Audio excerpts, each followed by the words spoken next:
The cold bites through my clothes before I feel anything else. Concrete. I'm sitting on concrete.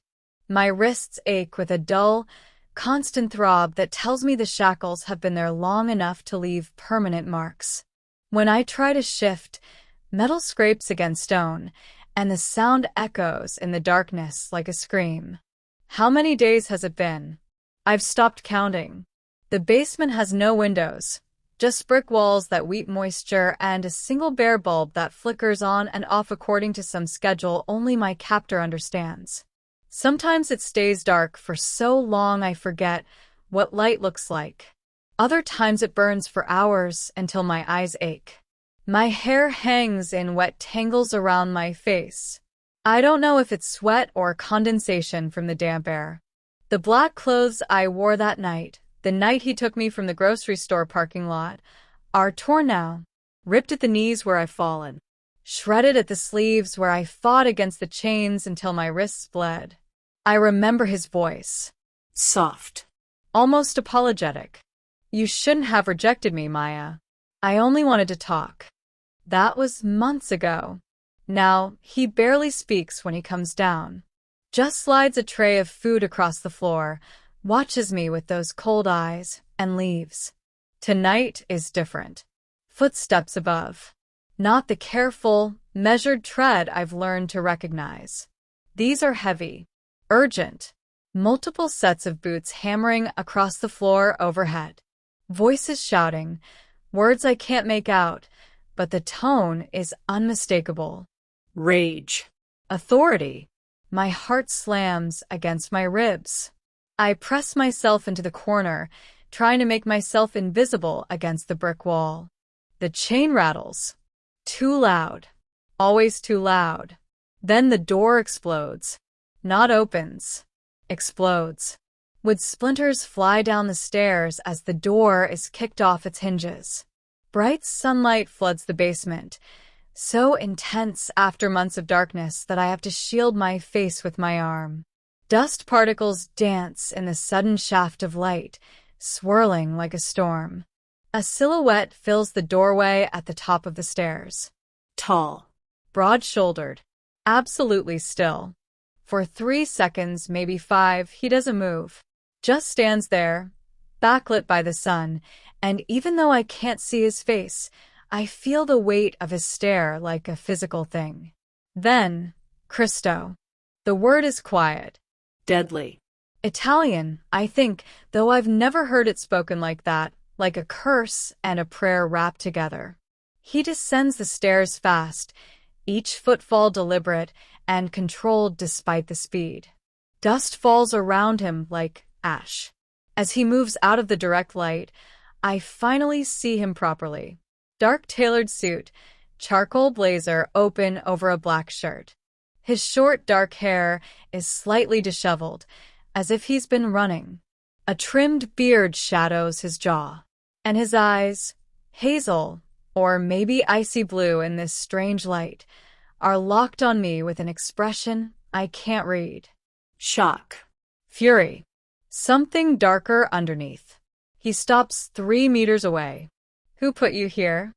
His voice is controlled, but I hear the rage simmering beneath every syllable. Each word is clipped, precise. Dangerous. I can't answer. My throat is too dry. I've learned not to speak. Screaming doesn't help. Pleading doesn't help. Silence is safer. His jaw clenches. He pulls out his phone without breaking eye contact, dials with quick, efficient movements.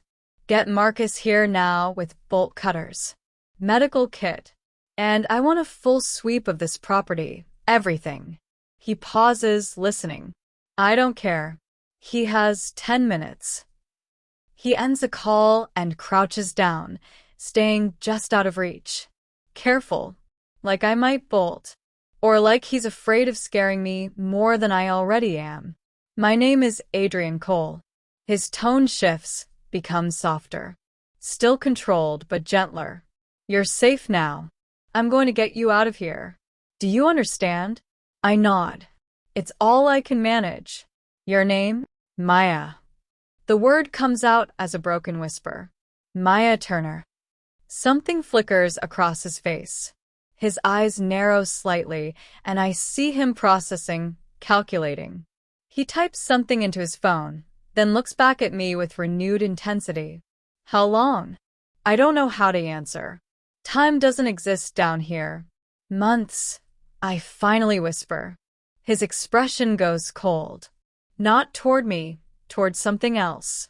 Some realization that makes his entire body go rigid. Heavy footsteps on the stairs. A man appears carrying industrial bolt cutters, his face going pale when he sees me. Boss, is this?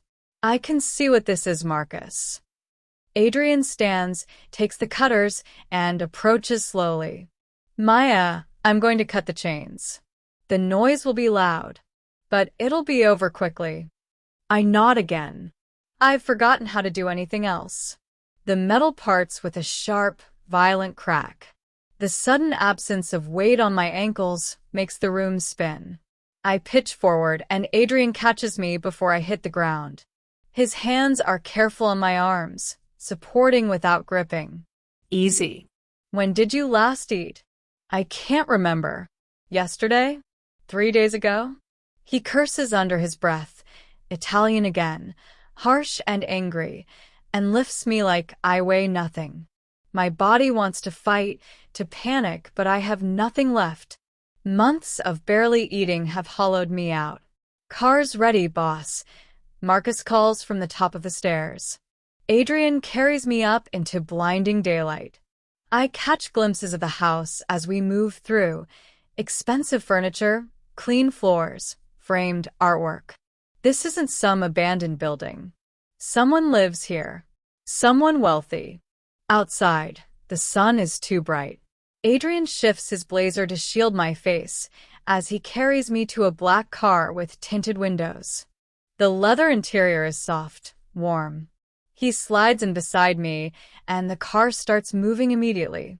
Where? My voice cracks. My estate. You need a doctor, food, rest. He's on his phone again, his free hand clenched into a fist on his thigh. Marcus, I want to know everyone who had access to this property in the last 6 months. Everyone. And find my brother. I want him found tonight. Brother. The word slices through me like a blade. Adrian sees my reaction. His eyes lock onto mine, reading every micro-expression. You know who I'm talking about. Not a question. A statement. I swallow hard, tasting blood from my cracked lips. The memory surfaces unwillingly. 6 months ago. A charity event. A man who wouldn't take no for an answer. Who followed me to my car. Who said, "You'll change your mind, Maya." They always do. I stop.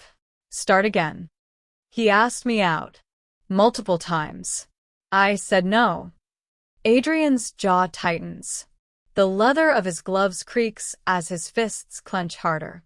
My younger brother, he says, voice like gravel, has always had a problem understanding the word no.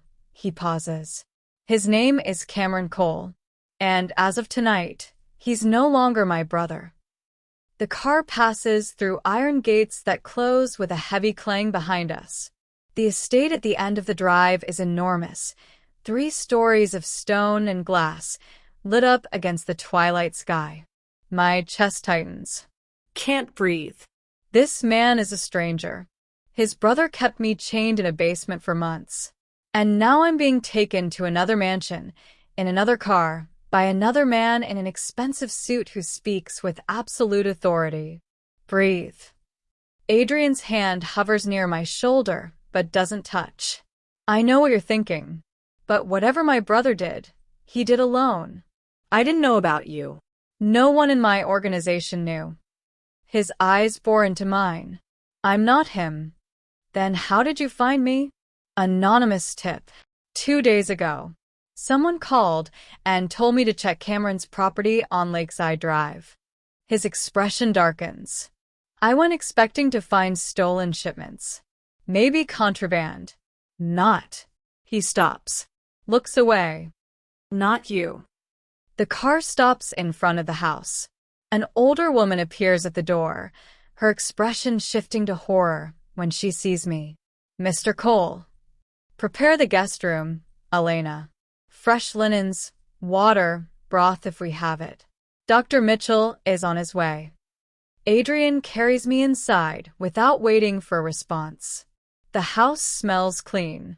Lavender and something else, cedar, maybe. So different from the rot and damp of the basement. He takes me upstairs to a room with soft gray walls and white bedding. A bathroom door stands open, revealing marble and gleaming fixtures.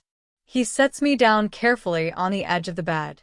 For the first time since he found me, uncertainty crosses his face. Elena should help you. I'll wait outside. He starts toward the door, then stops. Turns back. Dr. Mitchell will be here in 15 minutes. He's discreet. He won't ask questions you're not ready to answer. I watch him reach for the door handle. Wait. He stops. Looks back. Why did you come yourself? My voice is barely a whisper. If you're who I think you are, you could have sent someone else. His expression shifts. Something raw flickers behind those controlled eyes. Because, he says quietly, Cameron is my responsibility. Which means you're my responsibility now, too. He leaves before I can respond, closing the door behind him with a soft click. And for the first time in months, I'm alone in a room with a lock I control. Before we dive deeper into this story, take a moment to hit that like button if you love suspenseful, emotional stories that keep you on the edge of your seat. Make sure to subscribe and turn on notifications so you don't miss the next thrilling chapter. We also want to hear from you. Drop a comment below and tell us where you're watching from. Whether it's your city, your country, or even just your favorite spot to watch these stories, we love connecting with our global audience.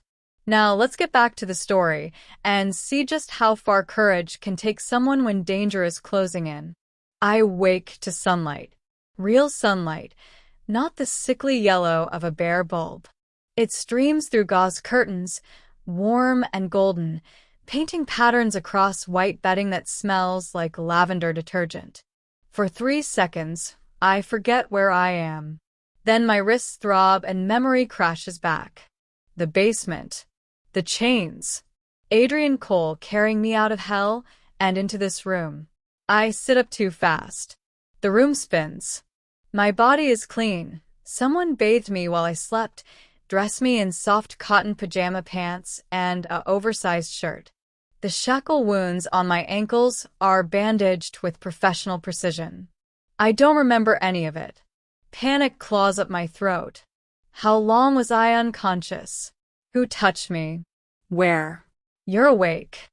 Adrian's voice comes from the doorway. He's changed clothes, dark jeans now, a simple black Henley that makes him look less like a mob boss and more like someone who could pass for normal. Almost. Dr. Mitchell sedated you last night. You were in shock. I pull the blanket higher, suddenly aware of how exposed I am. How long? 14 hours. He stays in the doorway, doesn't cross the threshold. Like he's giving me space to breathe. Elena, the woman you met yesterday, helped Dr. Mitchell with your care. I wasn't in the room. The clarification settles something in my chest, but not enough. Nothing is enough. I want to go home. His expression doesn't change, but something shifts in his eyes. You can't. You can't keep me here. I'm not. My voice breaks. I'm not a prisoner. No. He says it firmly, like he's correcting a fundamental misunderstanding. You're not. But Maya, if you go home, my brother will find you within 24 hours. He has resources, connections, and he doesn't let go of things he considers his. The word makes my stomach turn. Adrian steps just inside the room, hands visible, movements deliberate. I need you to understand something. Cameron isn't going to stop because I found you. He's going to see this as theft, as me taking what belongs to him. His jaw tightens. which means you're in more danger now than you were in that basement. So, what are you saying? I'm saying that as of last night, Maya Turner is legally dead. He pulls out his phone, shows me a screen I can't quite process. Car accident. Single vehicle collision on the expressway. Body burned beyond recognition, identified through dental records that my people falsified. He pockets the phone. It's the only way to keep you safe while I handle Cameron. My hands are shaking. I press them against my thighs to make it stop. You killed me. I gave you a chance to disappear. His voice is softer now, almost gentle. When this is over, when Cameron is no longer a threat, you can come back. New identity if you want, or we can reverse the death certificate. But right now, you're a ghost. I should be screaming, fighting, demanding he take me to the police, to a hospital, anywhere but here. But a dark, practical part of my brain understands. Cameron Cole found me once. He could find me again. And next time, there might not be an anonymous tip to save me. How long? I whisper. As long as it takes. Adrian moves to the door, stops. There's food downstairs when you're ready. Elena will stay close if you need anything. And Maya. He looks back, and for the first time, I see something other than cold control in his face. Regret, maybe. Or guilt. I know I'm asking you to trust a stranger. I know what that costs after what my brother did. But I promise you, you're safe here. He leaves before I can respond. I sit in the golden sunlight, in a room with locks I control, and wonder if safety can exist in a cage built by a different man's hands. 3 days pass like water through my fingers. I sleep. Eat the meals Elena brings on delicate china plates. Stare out the window at grounds so vast I can't see the perimeter walls. The estate is beautiful in a way that feels almost violent after months of concrete and darkness. Manicured gardens. A fountain in the courtyard. Staff moving efficiently through halls that smell like beeswax and fresh flowers. And I'm losing my mind. I can't just sit here. Can't spend another hour staring at the same four walls, no matter how expensive the wallpaper. My hands need something to do. My brain needs something to focus on that isn't the echo of chains scraping concrete or Cameron's voice saying you'll learn to appreciate what I'm offering you. On the 4th morning, I leave my room. The hallway is wide, floored in dark hardwood that gleams under recessed lighting. I move quietly, testing boundaries, waiting for someone to stop me, to tell me to go back. No one does.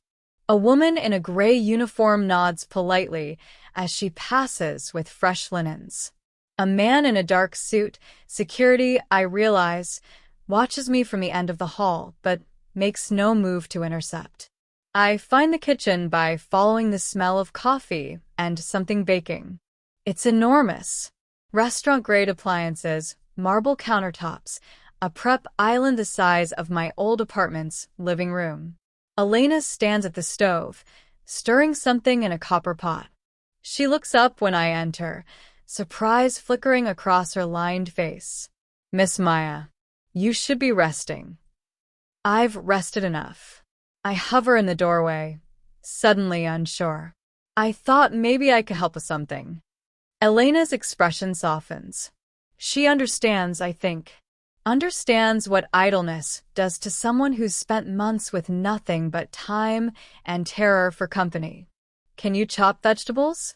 She asks it gently, like she's offering me a gift rather than a chore. I can. My hands remember the motion from years of meal prepping between nursing shifts. The knife feels good in my palm. Solid. Real. I dice tomatoes while Elena works beside me, and for 20 minutes, I feel almost human. That's when Marcus appears in the doorway, one hand pressed against his ribs, his face tight with pain. Elena, do we have? He stops when he sees me. Sorry. Didn't know you had company. But I've already seen it.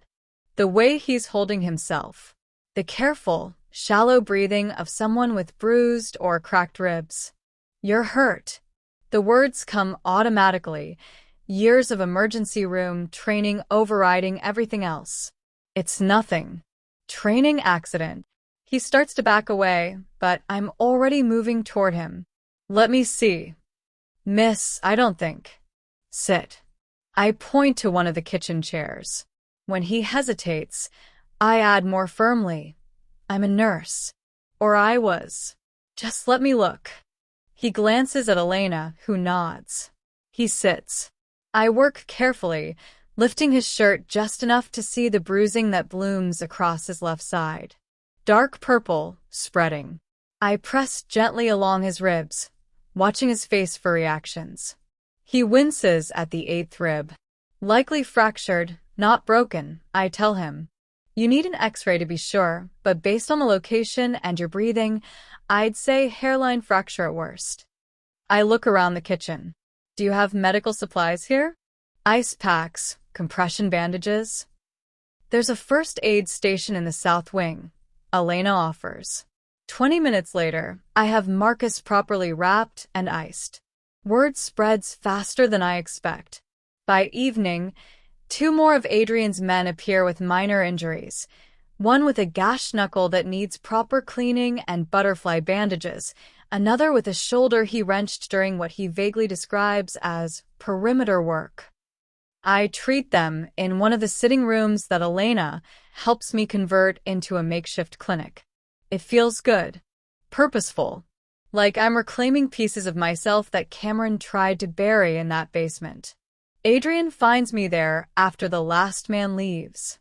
He stands in the doorway watching me reorganize the medical kit with the same careful attention I used to give my emergency room station. You didn't have to do this, he says quietly. I needed to. I don't look up from sorting gauze pads by size. Sitting in that room was killing me slower than the basement did. He's silent for a moment. When I finally glance up, his expression is complicated. Something between respect and concern. My men will take advantage if you let them, he warns. Every minor scrape will become an excuse to bother you. Good. I close the medical kit with a decisive snap. Let them. I'd rather be bothered than useless. He crosses the room, stops a careful distance away. Close enough to talk quietly, far enough that I don't feel cornered. You were never useless, Maya. Not in that basement. Not here. Then what was I? The question comes out sharper than I intend. A victim? A problem you inherited from your brother? A ghost you created? A survivor. He says it with such certainty that something in my chest loosens. Someone strong enough to last 3 months in hell and come out the other side still fighting. I want to argue, to tell him I didn't fight. I just endured. But he's already moving toward the door, already shifting back into the role of the controlled, distant boss. Elena will help you set up properly tomorrow, he says. If you're determined to work, you'll do it with proper supplies. He leaves before I can thank him. That night, I sleep without dreams for the first time since the basement. And when I wake, my hands don't shake quite as badly as they did before. The gunfire starts at 2:47 a.m. I know the exact time because I'm staring at the clock on my nightstand when the first window shatters. Glass explodes inward, and the night erupts into chaos. Shouting, running footsteps. The rapid percussion of automatic weapons fire that sounds nothing like it does in movies, sharper, more visceral, each shot cracking the air like breaking bones. I'm frozen. 3 weeks of healing, of slowly rebuilding myself, and I'm suddenly back in that basement. Powerless. Pray. My door slams open. Adrian fills the frame. Dressed in dark tactical gear I've never seen him wear. His hair is disheveled, a cut bleeding above his left eyebrow. He's holding a gun. We need to move. Now. No preamble. No explanation. What's happening? Cameron found us. He's already crossing the room, grabbing my arm, not roughly, but with absolute urgency. He brought friends. We have maybe 90 seconds before they breach the second floor. Another explosion shakes the house. Closer this time. I smell smoke. Adrian pulls me into the hallway. The estate that felt so safe, so beautiful, has transformed into a war zone. Security personnel move in coordinated patterns, returning fire from positions behind overturned furniture. One man is down near the staircase, not moving. Elena appears from a side corridor, her face pale but composed, gesturing frantically toward the east wing. Marcus has the others in the lower safe room. She shouts over the noise. Good. Get there yourself. Seal it. Adrian doesn't slow down, half dragging me toward a section of wall that looks like every other section of wall. He presses his palm against a panel I never noticed. Something clicks. The wall opens. A narrow staircase descends into darkness. Go. He practically pushes me through. I stumble down the stairs, and he follows, sealing the entrance behind us. The sound of gunfire becomes muted, distant. Emergency lighting flickers on, illuminating a small room. Maybe 10 feet by 10 feet. Concrete walls. A metal door at the far end. Shelves stocked with water, sealed food containers, medical supplies. A bank of security monitors showing different angles of the estate. A panic room. Adrian moves to the monitors, his jaw tight as he watches his home being torn apart. On one screen, I see men in black tactical gear systematically clearing rooms. Professional. Organized. On another, I see fires starting in what looks like the library. How many? My voice sounds distant, detached. 8. Maybe 10. He's checking his gun, his movements automatic. Cameron hired professionals this time, not street thugs. This time, he glances at me, and I see something raw in his expression. He's tried twice before. Smaller attempts, probing defenses. His attention returns to the screens. This is different. This is everything he has. On the monitors, I watch Marcus take down one of the attackers. Watch Adrian's people fighting and bleeding to protect this place. To protect me. I should have left, I whisper. I should have. Don't. Adrian's voice cuts through my spiral. Don't do that. This isn't your fault. He's here because of me. He's here because he's a sick bastard who can't accept losing. Adrian abandons the monitors, turns to face me fully.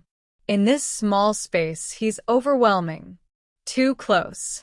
I can see the tension in his shoulders, the blood from his forehead dripping down his temple. You think this is about you? This is about control. About Cameron proving he can take from me what's mine. I'm not yours. The words hang between us. Something shifts in his eyes. No, he agrees quietly. You're not. But he thinks you are. And that's enough. An explosion rocks the panic room. Dust falls from the ceiling. On the monitors, I see the library fully engulfed now. Part of the east wing collapsing. I sink down against the wall, my legs suddenly unable to hold me. How long do we wait here? Until my backup arrives. Or until they give up and leave. He slides down the wall beside me, close enough that our shoulders almost touch. Could be hours. Hours. In a 10 by 10 concrete box, with Adrian Cole and the sound of his world burning above us. We sit in silence, listening to muffled gunfire. I'm hyper-aware of every point where our bodies almost touch. The heat radiating from him. The controlled way he breathes, like he's physically forcing himself to stay calm. Tell me about before, he says suddenly. Before all this, what was your life like? The question catches me off guard. Why? Because we're trapped in a box, and I'd rather hear about your life than think about what's happening to mine. His head leans back against concrete. Humor me. So I tell him about nursing school, about the rush of emergency room shifts, the satisfaction of saving lives, the exhaustion that felt purposeful, about my tiny apartment with its terrible water pressure and excellent natural light, about Sunday morning farmers markets and the coffee shop where I knew all the baristas by name. Small things, normal things, things that feel like they belong to someone else. He listens without interrupting, and when I finally run out of words, he tells me about before too. About growing up in his father's shadow. About learning the business when he was too young to understand what it really meant. About the moment he realized he could either become the monster everyone expected or spend his life fighting to be something different. Cameron chose the monster, he says quietly. He chose it gladly. And what did you choose? He looks at me, then really looks at me, and I see the answer in his eyes before he speaks. I'm still choosing. On the monitors, the gunfire finally stops. Adrian's backup has arrived. I see vehicles, more men in tactical gear, the attackers retreating. The threat is over. But neither of us moves. In this small concrete room, with the smoke clearing above us and the proximity of our bodies creating its own kind of tension, something fundamental has shifted. We're not captor and rescued anymore. Not boss and refugee. We're two people who've seen each other's scars and chosen not to look away. The safe house is nothing like the estate. We drive for 6 hours north, leaving behind the city's glow for dense forests and winding mountain roads. The property sits at the end of a private lane, surrounded by towering pines that filter the sunlight into green-gold fragments. It's smaller, just 2 stories of timber and stone, but the security is subtle and everywhere. Cameras hidden in trees. Pressure sensors along the perimeter. A security station disguised as a maintenance shed. Adrian carries our bags inside while I stand on the porch, breathing air that tastes clean and sharp. No exhaust fumes. No gunpowder residue still clinging to my clothes from the attack. Just pine and earth and the distant sound of a river I can't see yet. It's not much, Adrian says behind me, but it's secure. I turn to look at him. He shed the tactical gear, dressed now in jeans and a dark sweater that makes him look younger somehow. More approachable. The cut above his eyebrow has scabbed over, and there are shadows under his eyes that weren't there before. It's perfect, I tell him, and I mean it. The inside is warm. Exposed beams, stone fireplace, furniture that looks comfortable rather than expensive.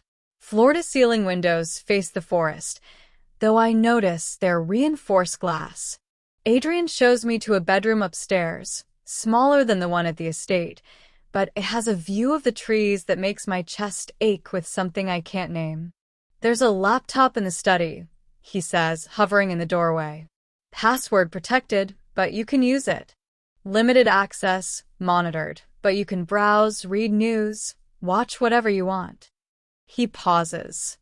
I thought you might want a window to the outside world, even if it's a controlled one. It's the most he's offered since we left the panic room. The most autonomy I've had since the basement. Thank you, I whisper. He nods and leaves me alone. That night, I used the laptop for the first time. I don't search for myself. Don't want to see my own obituary, the lies about the car accident, the sympathy posts from colleagues who think I'm dead. Instead, I read articles, medical journals, recipes I'll never make. Normal things that feel like touching a life I used to have. Around midnight, I smell coffee brewing downstairs. I find Adrian in the kitchen, 2 mugs already poured, standing at the window watching the forest. The security monitors glow softly on the far counter, but he's not watching them, just staring out at the darkness. Can't sleep? I ask.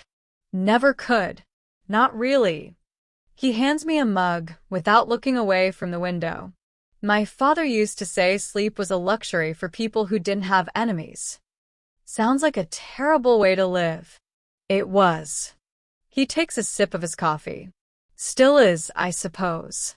I lean against the counter beside him. Not touching, but closer than we've been since the panic room.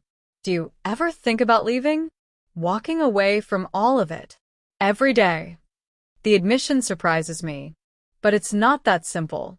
The business, the people who depend on me, the enemies who wouldn't stop hunting me just because I decided to retire. He finally looks at me. And now Cameron. He won't stop until one of us is dead. That's not your fault, isn't it? His jaw tightens. I knew what he was. I knew he was getting worse. I should have dealt with it years ago, before he ever saw you in that parking lot. You can't control other people's evil, Adrian. Not even your brother's. He's quiet for a long moment. Then, softer. Tell me something else about before. About the person you were. So I do. I tell him about the patient I saved my first week as a real nurse, a 7-year-old boy who coded in the ER. About how his mother hugged me so hard I couldn't breathe, and I cried in the supply closet after my shift. About the terrible hospital cafeteria food I ate at 3 a.m. during overnight shifts. About my friend Sarah, who wanted to set me up on dates I never had time for. Did you want to go? He asks. On the dates. Sometimes. Mostly I was too tired to care. I study his profile in the dim light. What about you? Did you ever have time for that kind of normal? No. The word is flat, final. People in my world don't date. They make strategic alliances. They use each other for leverage. He sets his mug down. I learned early not to let anyone get close. That sounds lonely. It is. He looks at me then, really looks at me, and I see the truth of it in his eyes. But it's safer. For everyone. Is that what this is? I gesture between us. You keeping me safe by keeping me at a distance? I'm keeping you safe by keeping you alive. But there's no heat in his words. Just exhaustion. The distance is for me. Why? He doesn't answer immediately. When he does, his voice is barely above a whisper. Because you make me want things I can't have. Because every time I look at you, I think about how Cameron hurt you, and I want to burn the world down. And because he stops, shakes his head. Because you deserve better than a man who lives the way I do. My heart is hammering. What if I get to decide what I deserve? Maya. I'm not asking for promises, Adrian. I'm not asking for forever. I'm just saying that maybe the distance isn't as safe as you think it is. We stand there in the kitchen, coffee growing cold in our mugs, the security monitors painting us in blue light.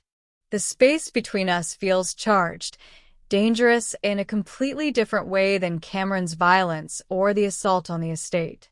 Adrian breaks first. He steps back, puts physical distance where emotional distance is crumbling.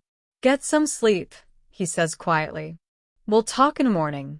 But we both know that's a lie. Some things, once acknowledged, can't be taken back. Can't be talked away. I go upstairs and lie awake in my bed, listening to him move around the house below. Checking locks. Monitoring screens. Maintaining the illusion of control. In the forest outside, an owl calls. The trees whisper secrets. And somewhere in the darkness, I know Cameron is still out there, still hunting. But tonight, in this house made of timber and stone, I let myself imagine what it might feel like to stop running. To let someone see all my scars and choose to stay anyway. Even if that someone is the brother of the man who gave them to me. The call comes on a Tuesday morning, 3 weeks into our exile in the woods. I'm in the kitchen making coffee when I hear Adrian's voice from the study, sharp and controlled in a way that makes my stomach drop. I move to the doorway, watching him stand rigid at the desk, phone pressed to his ear. Say that again. His voice is ice. Slowly. I can't hear the other end, but I see the way his free hand curls into a fist. The way his jaw sets. Whatever he's hearing, it's bad. You have 48 hours. He ends the call and stands there, staring at the phone like it might explode. Adrian. He doesn't startle. Doesn't turn. Just speaks to the window. That was Cameron. The name hits me like a physical blow. I grip the doorframe to steady myself. How did he get your number? He's always had it. We're brothers.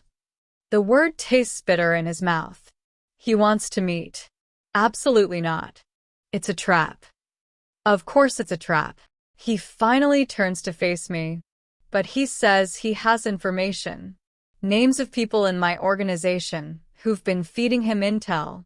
Details about the attack on the estate. He claims he'll trade everything for safe passage out of the country. And you believe him? No. The answer is immediate. But I need to know who betrayed us. Who told him where to find you? How he knew about the estate's security protocols. His expression hardens. Someone inside my operation sold us out, Maya. I can't let that stand. I cross the room, stopping in front of his desk. So, what's his offer? You show up, and he just hands over names? Out of the goodness of his heart. He wants me to meet him alone. Warehouse District, downtown. Neutral territory. Adrian sets the phone down carefully, like it might shatter. He'll give me a list of names and proof of their betrayal. In exchange, I provide him with a clean passport, cash, and 24 hours to disappear before I alert my contacts. It's suicide. It's necessary. Adrian. I don't have a choice. The words crack out of him, the first time I've heard him truly raise his voice. He catches himself, visibly pulling back his control. I'm sorry, but I need those names. I need to know how deep the rot goes. I study his face. The exhaustion there. The weight of leadership and betrayal and violence that's carved lines around his eyes. When? Thursday night. Midnight. I'm coming with you. Absolutely not. You don't get to decide that. I plant my hands on the desk, leaning forward. I'm not some fragile thing you need to protect anymore. I'm not going to sit here in the woods while you walk into Cameron's trap alone. Maya, if something goes wrong, you'll need backup. Medical help. Someone watching your six. My voice is steady, even as my heart hammers. I spent 3 months being helpless. I'm done with that. You want to meet your psychopath brother? Fine. But I'm not being left in the dark again.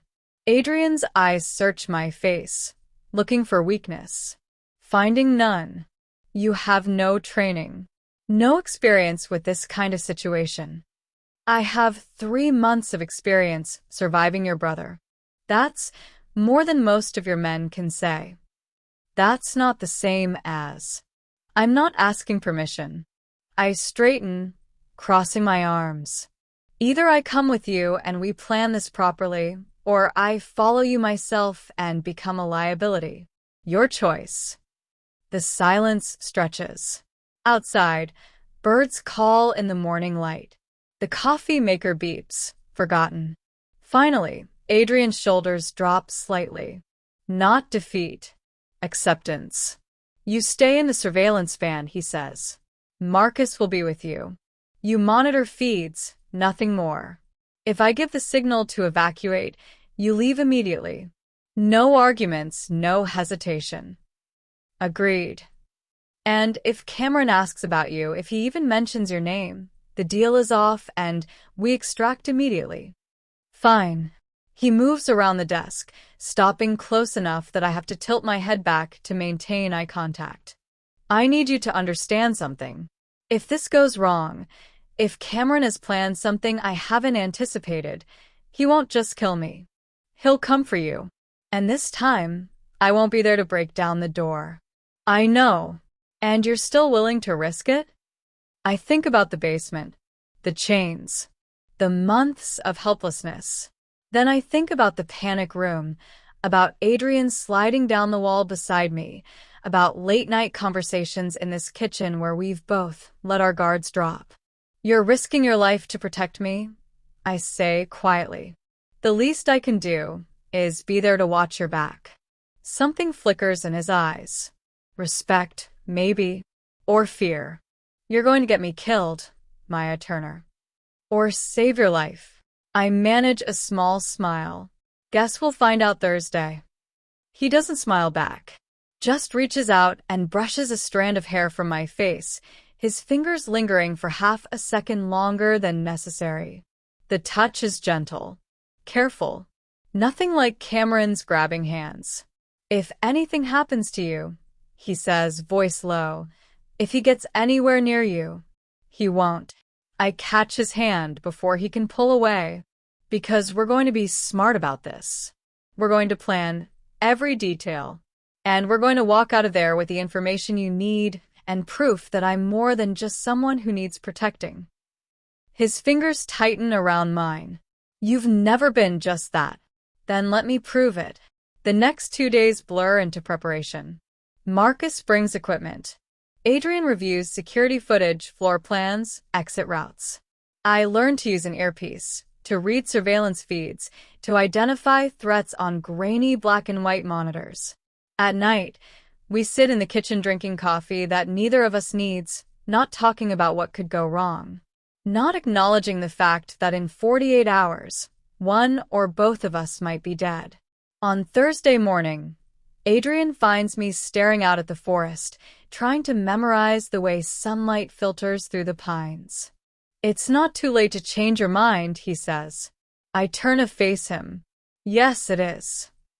He nods slowly. "Then I need you to promise me something.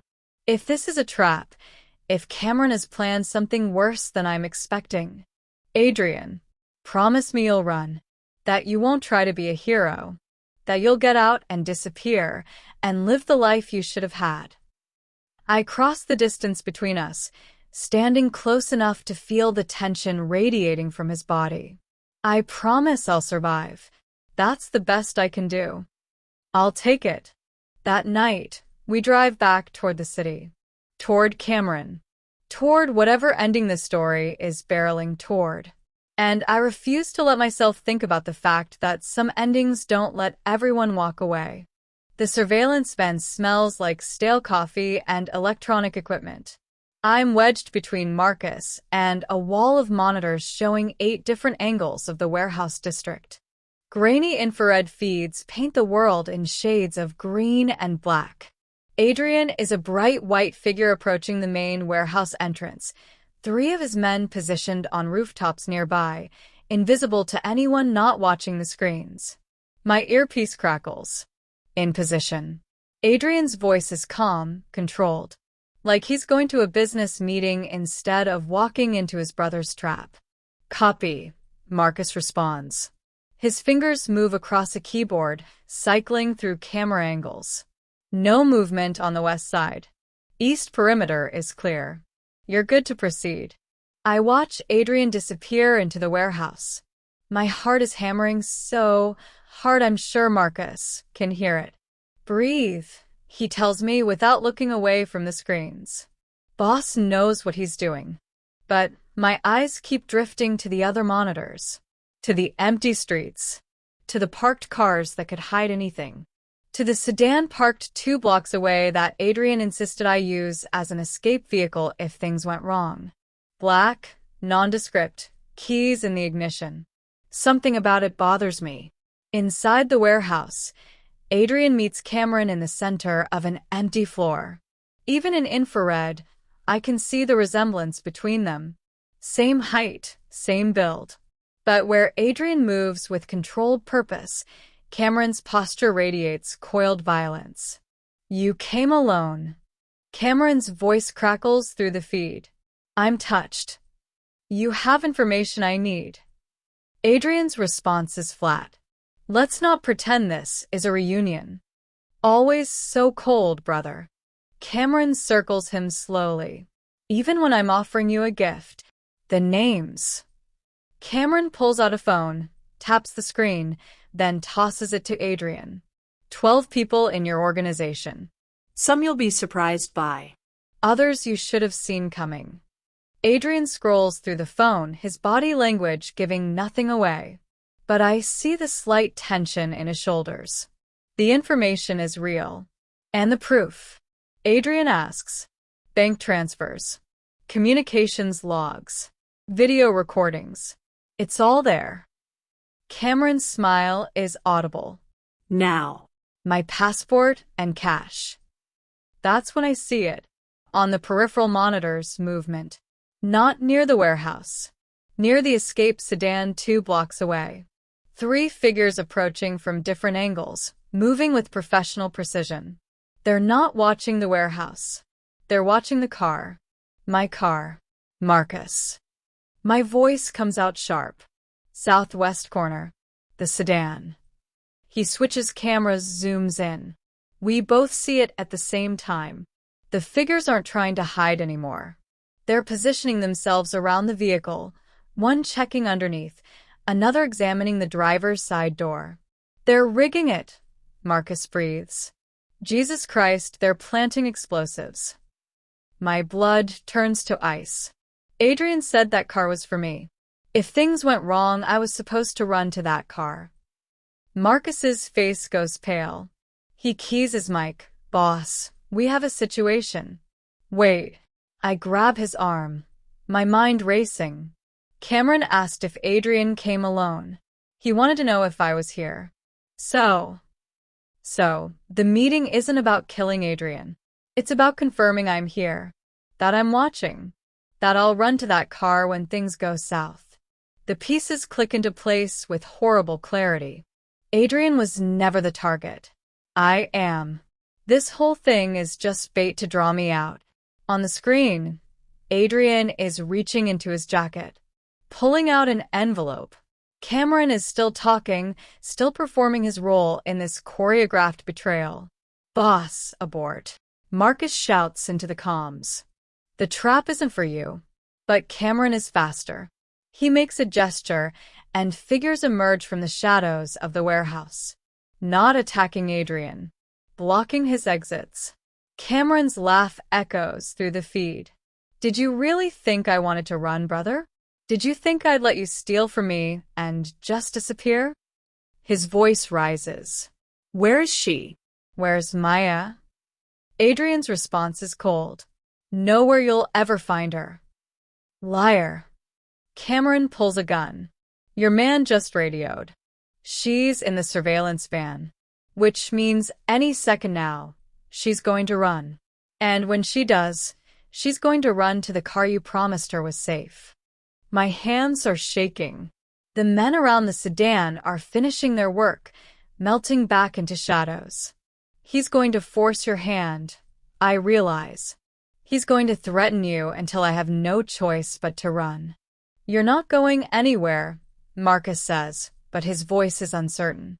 On screen, Cameron presses the gun to Adrian's head. Tell her to come out. Tell her to get in that car and drive to the north checkpoint. Do it, or I put a bullet in your skull. Adrian doesn't flinch. Then shoot. Boss. One of Adrian's men on the comms panicked. Hold positions, Adrian orders, his voice deadly calm, even with a gun to his head. Maya, if you're listening, do not leave the van. Do not go near that sedan. That's an order. Cameron's finger tightens on the trigger. I'm moving before I realize what I'm doing. Grabbing a spare radio from the equipment rack. Switching to the frequency Cameron's men would be using, Marcus showed me during the briefing just in case. I catch fragments. Coordinates. Target vehicle clear. Detonator armed. Awaiting confirmation. Then I hear it. Secondary target approaching. White van, 1 block south. Our van. They found us. I breathe. Marcus is already moving, starting the engine, but I'm scanning the monitors, looking for any option that isn't death or surrender. That's when I see the third vehicle, parked in an alley near the warehouse. Dark SUV, engine running, driver waiting. It's facing away from the warehouse, away from the sedan.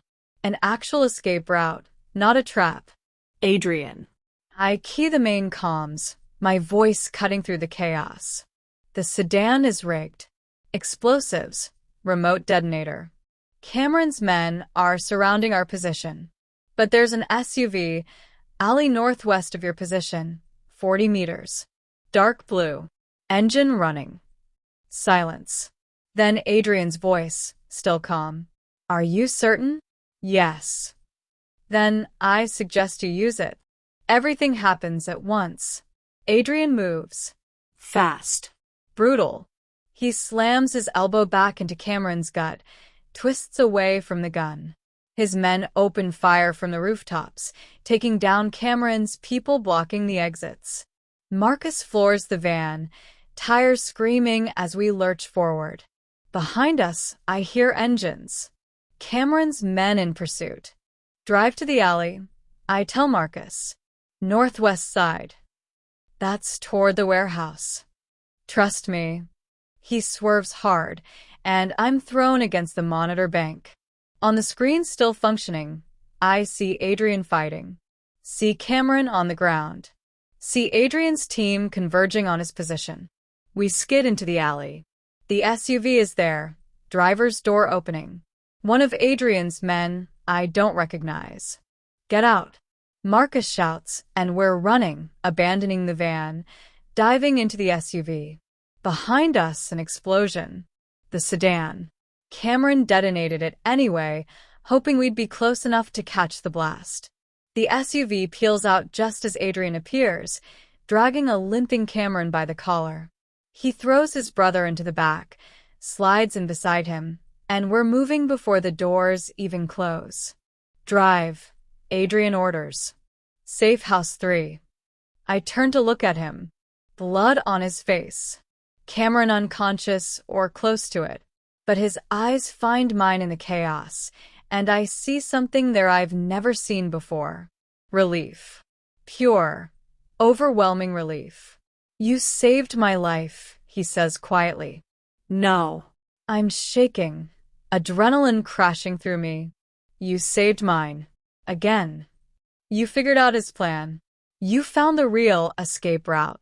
Because you taught me to think like you.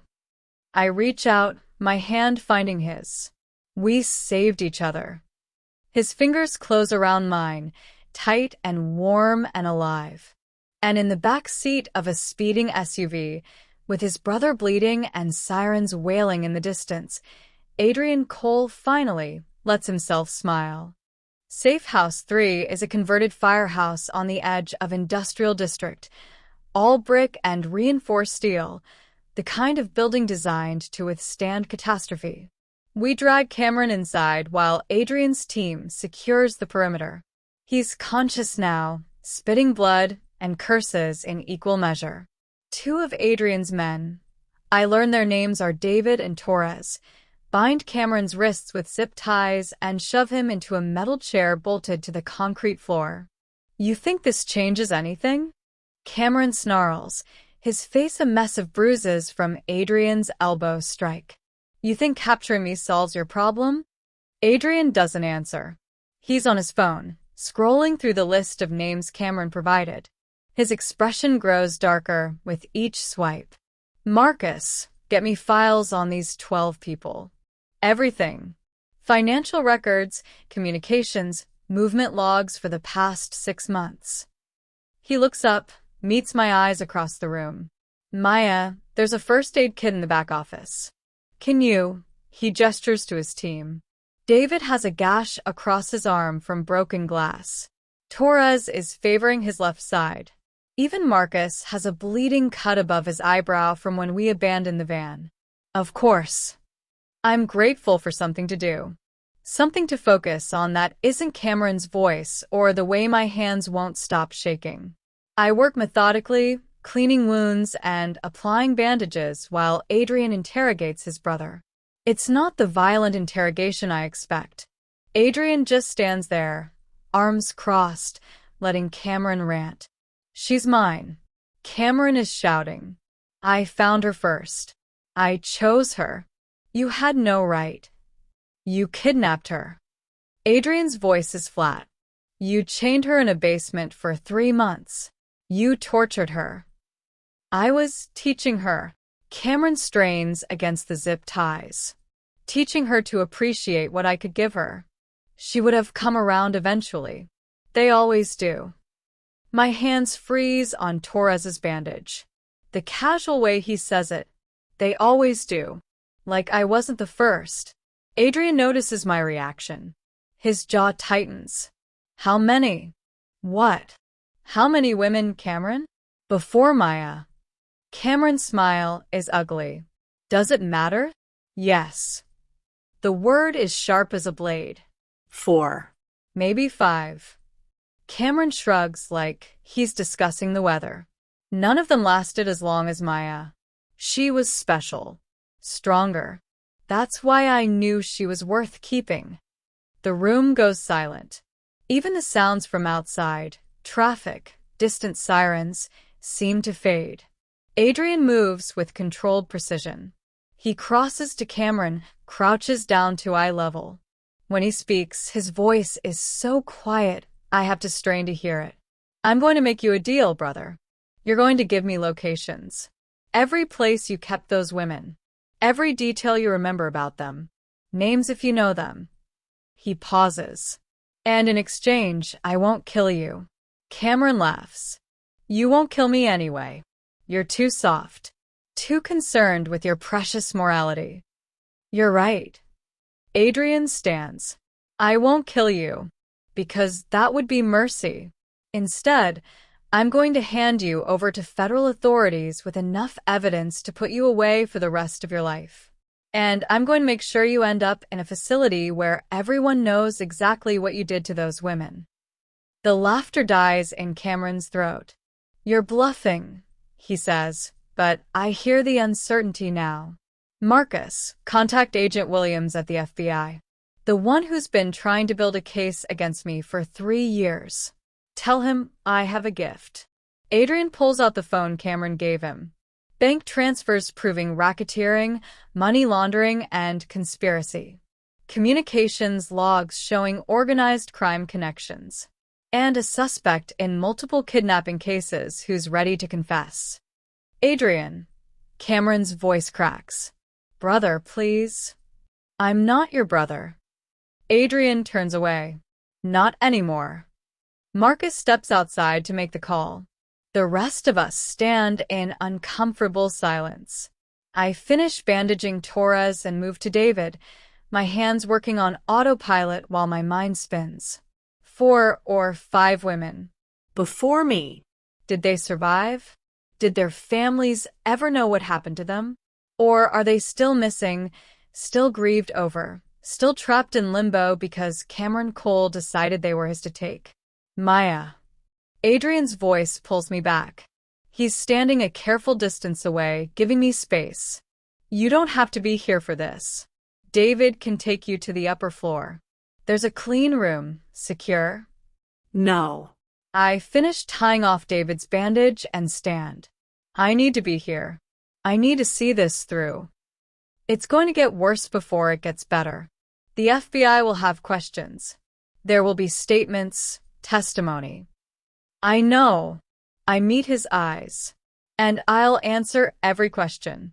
Give every statement.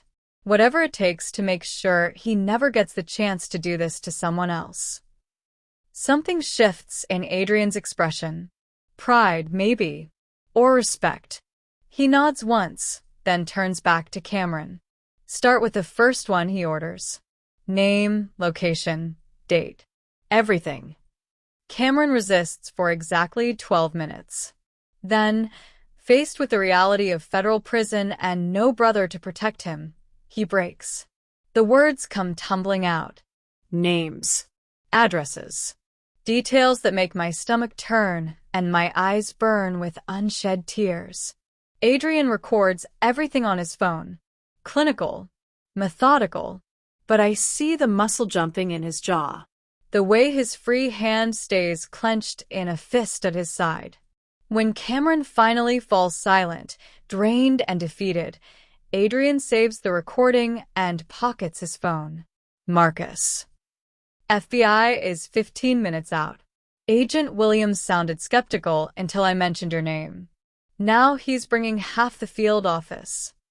Adrian nods. He walks to the corner, pours himself a glass of water from a cooler, drinks it in 3 long swallows. Then he returns to Cameron. I want you to understand something, he says quietly.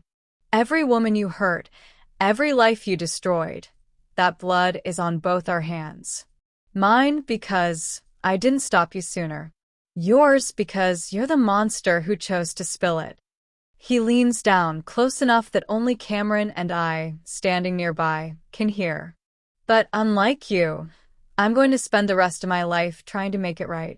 You're just going to spend yours in a cage. And that, brother, is the only justice you deserve. Sirens wail in the distance, growing closer. Cameron stares at Adrian with pure hatred. This isn't over. Yes, Adrian says simply. It is.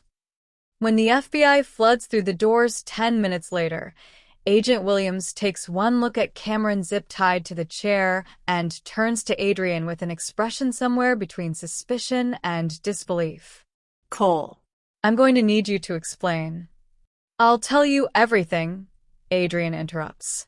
But first, I need you to run these names through missing persons. He hands over his phone. You're going to want to sit down. I watch from the corner as Adrian negotiates his brother's surrender. As he trades information for immunity. As he methodically dismantles Cameron's web of violence and corruption with the same cold precision he once used to build his own empire. And I realize that this moment of choosing justice over revenge, of choosing the light over the easier darkness, this is the man I've seen glimpses of since that first day in the basement. This is who Adrian Cole has been fighting to become.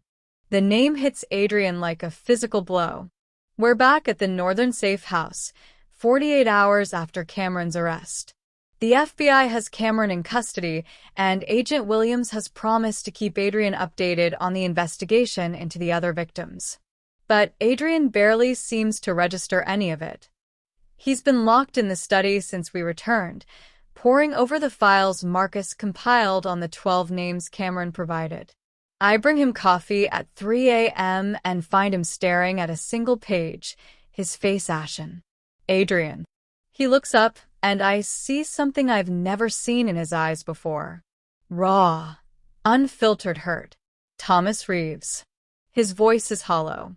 My head of security for 8 years. The man who was at my father's funeral.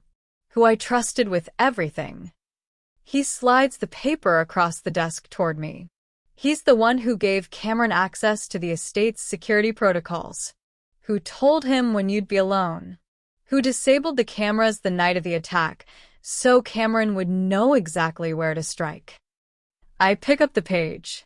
Bank transfers. Encrypted messages. Timestamps that align perfectly with every move Cameron made. The evidence is damning. Where is he now? That's the question, isn't it? Adrian stands, moving to the window. He disappeared 3 days ago, right after the warehouse meeting. Marcus has been searching, but it's like he evaporated. Maybe he ran. Maybe he knew you'd figure it out eventually. Thomas doesn't run. Adrian's jaw tightens. He's a soldier. Loyal to the core. Or so I thought. He turns back to me, which means either he's dead, or he's waiting for the right moment to finish what Cameron started. The words send ice through my veins. You think he'd come after me? I think he's been paid very well to do exactly that. Adrian crosses to the desk, pulls out his phone. Marcus, I need eyes on Thomas Reeves. Every known associate, every property he has access to, he stops. Listens. His expression goes dark. When? How long ago? I watch the color drain from his face. Understood. Lock down the perimeter. No one in or out without my direct authorization. He ends the call and looks at me. Thomas was spotted 20 minutes ago, half a mile from this location. How did he find us? He's head of security. He knows every safe house, every protocol, every weakness in my system. Adrian's already moving, pulling weapons from a locked cabinet. He probably knew about this place before I did. What do we do? You go to the panic room. Now. Marcus is all ready. A crash from downstairs. Glass breaking. Elena's scream cuts off abruptly.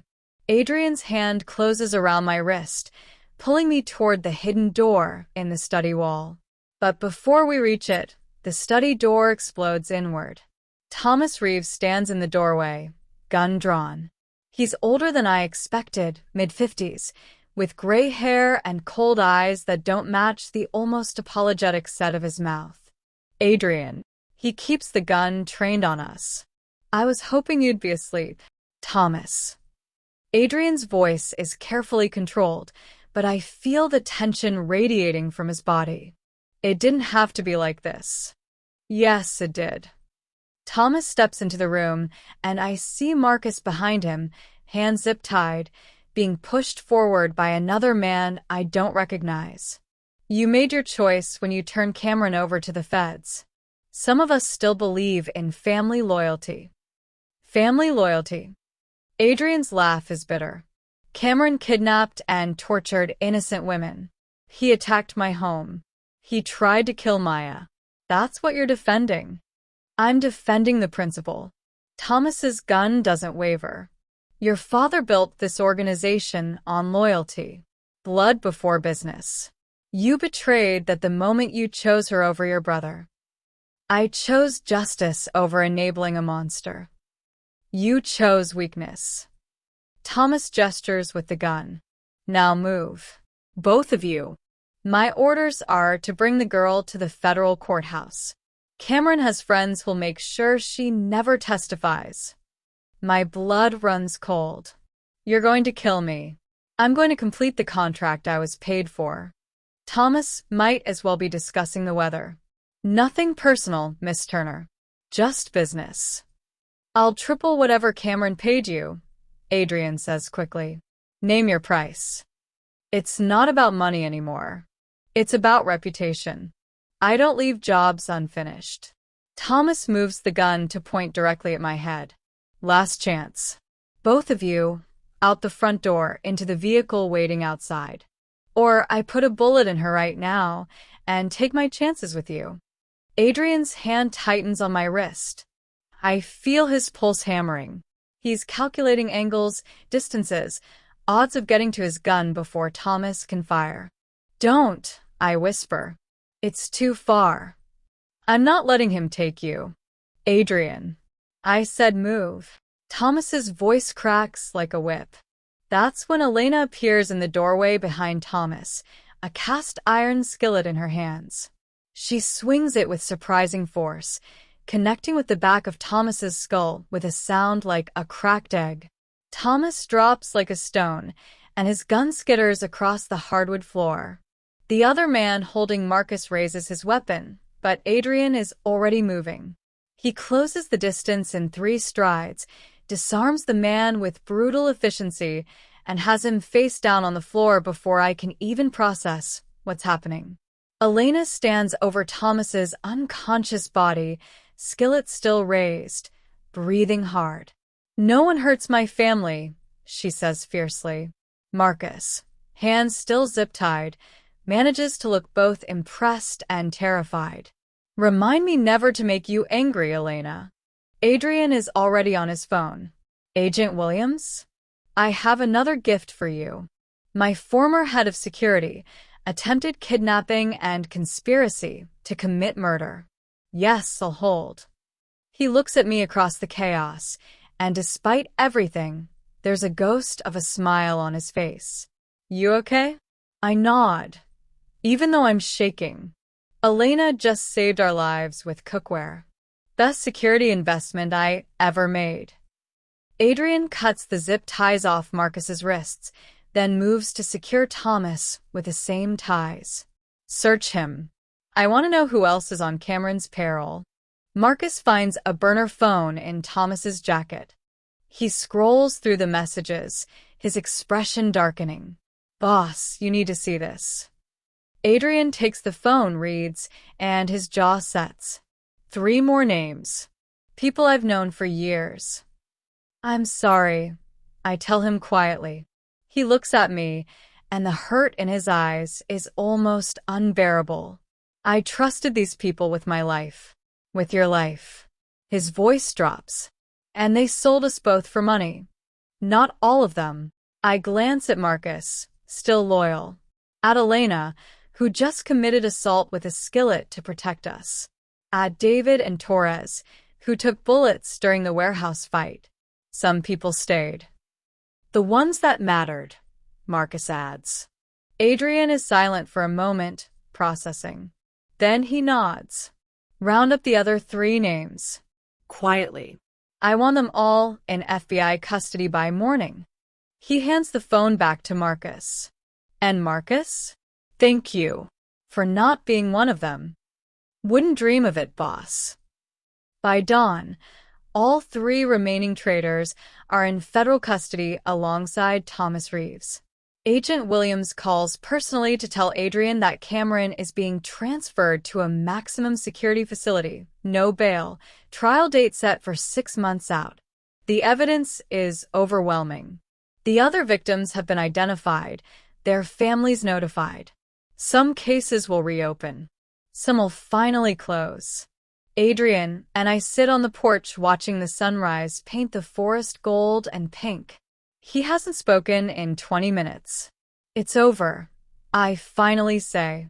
Is it? He doesn't look at me. Cameron's in prison, but the business is compromised. Half my organization was working against me. The feds have enough information to dismantle everything I've built. Good. He turns surprised. Good, I repeat. Maybe it's time to build something different. Something that doesn't require you to sleep with one eye open and trust no one. And what would that look like? I take his hand, lacing our fingers together. I don't know, but we have time to figure it out. For the first time since I met you, we have actual time. He squeezes my hand, and we watch the sun rise on a world where Cameron Cole is behind bars and Maya Turner is finally, truly free. Chapter 9. The Apartment. The apartment is nothing like the estate or the safe houses. It's small. 3rd floor of a converted brownstone in a neighborhood where people walk dogs and argue about parking spots and don't look twice at the man carrying boxes up the stairs. The windows face east, flooding the living room with morning light, so bright it almost hurts to look at after months of darkness. I stand in the empty space, listening to Adrian negotiate with the moving truck downstairs, and I can't stop smiling. Is it too small? Adrian appears in the doorway, slightly out of breath from the stairs. We could look at the loft in the arts district. More space, better security. It's perfect. I turn to face him. It has good light. He understands. He always understands now. His expression softens, and he crosses the room to stand beside me at the window. Good light, he agrees quietly. The past 6 months have been a blur of legal proceedings and careful dismantling. Adrian handed over the illegal operations to federal prosecutors in exchange for immunity. The legitimate businesses, real estate holdings, investments, security consultancy, those he kept, restructured, legitimized. Marcus runs the security firm now. Elena retired to a house in Florida that Adrian bought her as thanks for the skillet incident, as we've come to call it. And Maya Turner came back from the dead. It took lawyers and paperwork and uncomfortable questions from a judge who wanted to understand why a young woman would fake her own death. Adrian sat beside me through all of it, his hand steady on mine while I explained about basements and chains and the kind of fear that makes you willing to become a ghost. The death certificate was voided. My nursing license was reinstated. And last week, I got a job offer from a community clinic 3 blocks from this apartment. The couch arrives tomorrow, Adrian says, scrolling through his phone. And Elena sent approximately 47 messages about what we need for the kitchen. Apparently, we can't survive without a proper spice rack. She's not wrong. She also wants to know when we're coming to visit. Next month. I lean into him, feeling the solid warmth of his body against mine. After I start the new job. After we're settled. Settled. He says the word like he's testing it. I don't think I've ever been settled. Neither have I. Not really. I think about my old life, the one before Cameron. The exhausting shifts, the empty apartment, the loneliness I pretended wasn't there. Maybe we can figure it out together. He sets his phone down and wraps his arms around me from behind, his chin resting on my shoulder. I'm not good at normal, Maya. Good thing I'm not asking for normal. I turn in his arms to face him. I'm asking for this. Whatever this is. And what is this? I consider the question. Consider the man who broke down a door to save me, who chose justice over blood, who walked away from an empire because staying meant living in shadows. A second chance, I finally say, for both of us. He kisses me then, soft and slow, like we have all the time in the world. Because we do. No one is hunting us. No one is coming. We're just two people in an empty apartment with good light and a future that's ours to build. When we break apart, he rests his forehead against mine. I love you, he says quietly. I don't think I've said that yet, but I do. I have for a while. My chest tightens with something that isn't fear or pain for once. Just warmth. Just certainty. I know. I've known since the panic room. When you told me about your father and choosing who you wanted to be. I smile. I love you too. Even though you're terrible at assembling furniture and you drink coffee at midnight like a psychopath. He laughs. Actually laughs. The sound fills the empty apartment, echoes off the bare walls, and I realize I've never heard him laugh like that before. Unguarded. Free. We should probably get furniture before Elena stages an intervention, he says. Probably. But neither of us moves. We stay at the window, wrapped in each other, watching the city wake up below. People heading to work. Kids walking to school.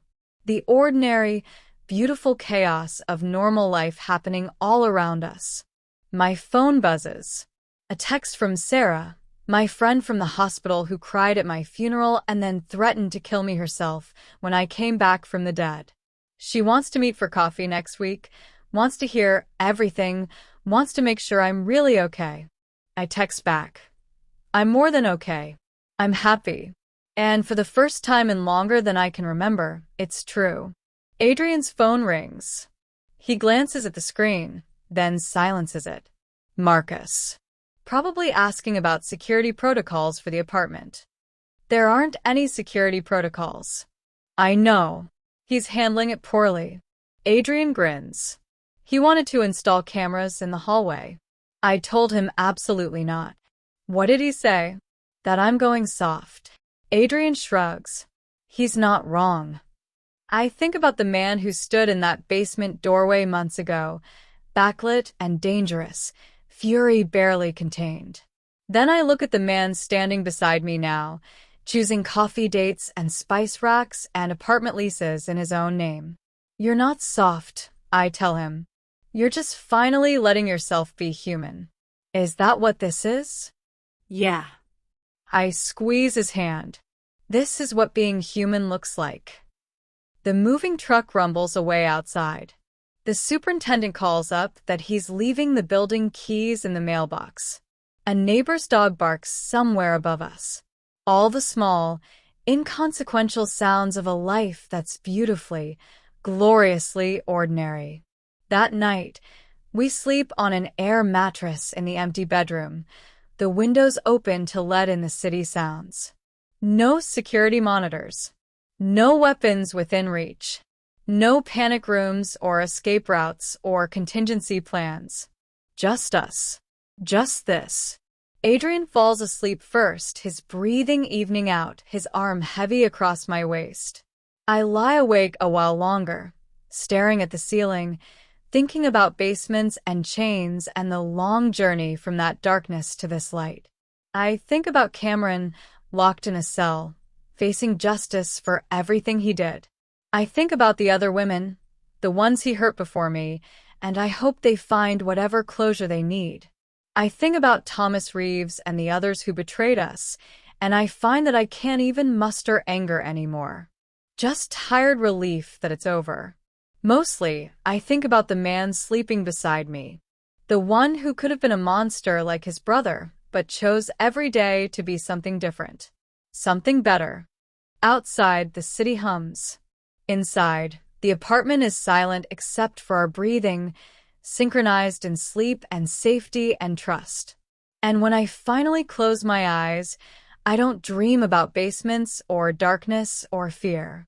I dream about morning light, about coffee and laughter and Adrian's terrible attempts at cooking breakfast, about a life that's mine to live, finally, completely, about coming home. And that's where Maya and Adrian's story ends, or maybe where it truly begins. From the cold concrete of that basement to the warm sunlight of their apartment, they proved that sometimes the darkest moments lead us to the people who will help us find the light again. Maya didn't just survive. She reclaimed her power, her voice, her future. And Adrian? He discovered that the greatest strength isn't controlling an empire. It's having the courage to walk away from one. Their journey reminds us that healing isn't linear, that love can grow in the most unexpected places, and that sometimes the bravest thing you can do is choose to start over. Because in the end, this isn't just a story about rescue. It's about two broken people who decided they were worth putting back together and that they were stronger doing it side by side. But here's the thing, I want to know what you think. Did Adrian make the right choice turning Cameron over to the FBI? Should Maya have stayed hidden? Or was she right to demand a role in taking him down? And most importantly, do you believe in second chances for people like Adrian? Or are some lines too dark to come back from? Drop your thoughts in the comments right now. I read every single one, and I love seeing how differently we all see these characters. And if you made it this far, if Maya and Adrian's story grabbed you by the throat and didn't let go, do me a favor. Hit that like button. It tells YouTube that you want more stories like this, more deep dives into complex characters and the choices that define them. Subscribe if you haven't already, because next week, we're diving into an even darker tale, one where the line between hero and villain gets so blurred, you won't know who to root for. Trust me, you don't want to miss it. Turn on notifications so you're the first to know when it drops. This is a community of people who love stories that make us feel something real. Fear, hope, rage, love, all of it. And you're part of that now. So I'll see you in the comments. I'll see you next week. And until then, keep choosing the light, even when the darkness feels easier. I'm out.